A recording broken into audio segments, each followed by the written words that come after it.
परंपरा आणि वारसा एका पिढीकडून पुढच्या पिढीकडे जातच असतो, पण तो जपण्याची इच्छा हवी, तो बाळगण्याची ताकद हवी, क्षमता हवी.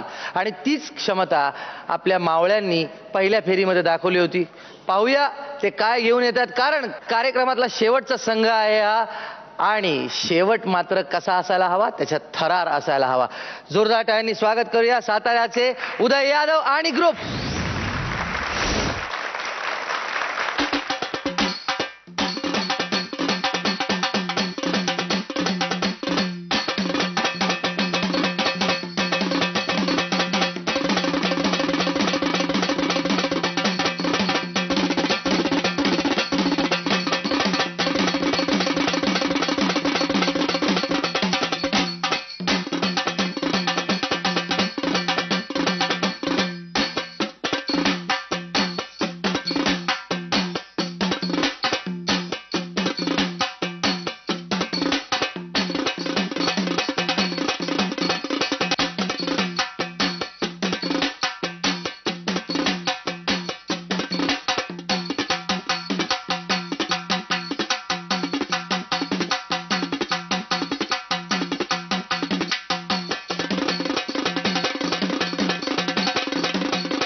कोणी जादूचे प्रयोग करतंय इथे, कोणी नाच करतंय, तर कोणी रॉकेल उडवून. काय भीती नाही वाटत का हो? काहीतरी पपई वगैरे चांगली झाडावर आहे, झाडावर जाऊन पटकन तिकडून तोडायची.